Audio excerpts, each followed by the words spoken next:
पुरुष है तो अभी उसे ज्ञान नहीं हुआ। पहला है मान।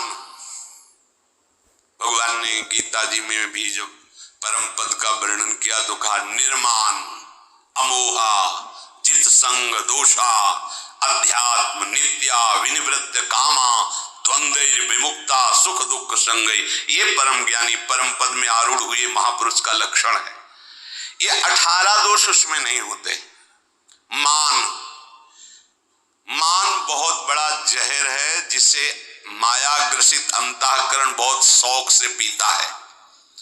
अज्ञान का स्वरूप ही मान है। किससे मान चाह रहे हो?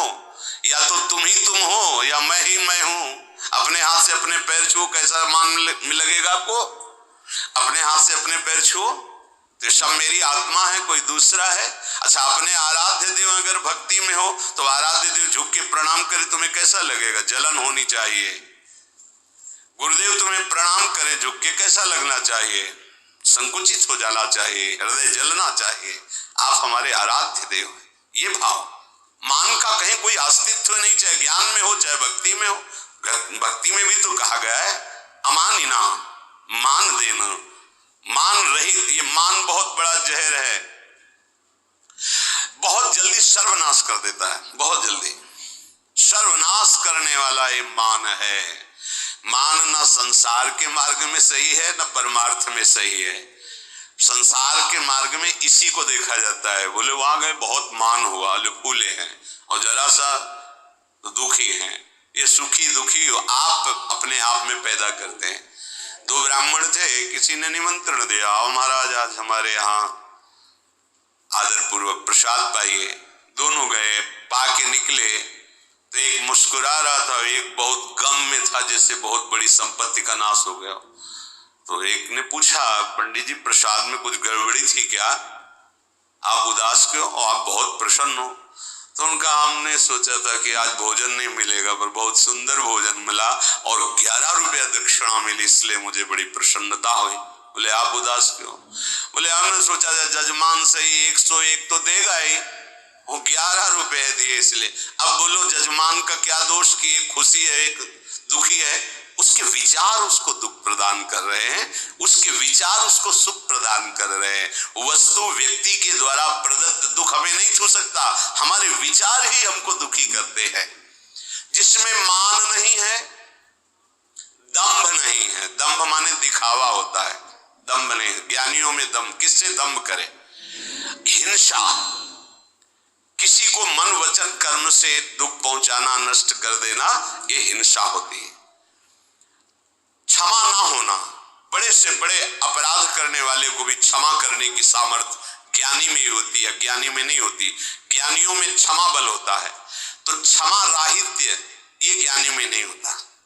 अर्थात किसी को भी दंड देने के लिए उतावला हो जाना, यह अज्ञान का लक्षण है।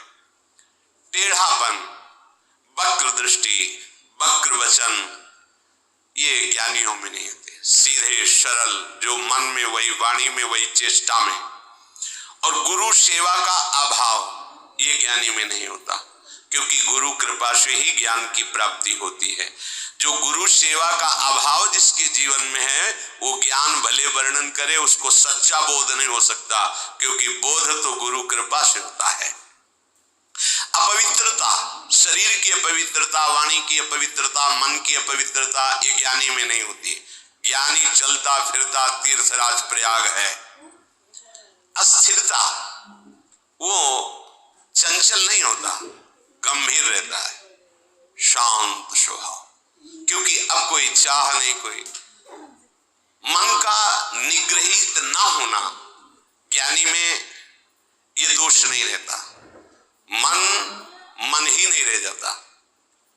जैसे मन की सत्ता है, कामना, वासना, स्पृहा, तृष्णा, ये है तो मन है, और ये नहीं है तो मन नहीं रहा, वो भगवत स्वरूप हो जाता है। इंद्रियाणाम मनश्चास्मि, वो साक्षात भगवान हो जाता है मन। तभी वो भगवत स्वरूप होकर भगवत लीला का रसास्वादन करता है। जब तक कामना है, वासना है, स्पृहा है, तृष्णा है, तब तक मन है, और जहां ये खत्म हुआ तो मन ब्रह्म हो जाता है, ब्रह्म स्वरूप, वो भगवत स्वरूप हो जाता है। विषयों में आसक्ति रूप दोष नहीं होता। नहीं स्वात्मारामम विषय मृग तृष्णाम भ्रमयति। किसी भी भोग में तनिक भी भोगने की इच्छा तनिक भी बिल्कुल नहीं होती, जिसे ज्ञान हो जाता है। जैसे रस्सी को देख करके डर लगा कि सर्प है, पर जब जान गए रस्सी है तो बिल्कुल डर नहीं होता। अहंकार का पूर्णतया अभाव होता है ज्ञानी में, अहंकार नहीं होता है। और जन्म मृत्यु जरा व्याधि इसका कोई भी उसे दुख नहीं होता है। जन्म मृत्यु बुढ़ापा रोग इनका प्रभाव उसको व्यापता नहीं है। जगत में कहीं भी किंचन मात्र भी कोई सुख बुद्धि नहीं होती ज्ञानी की।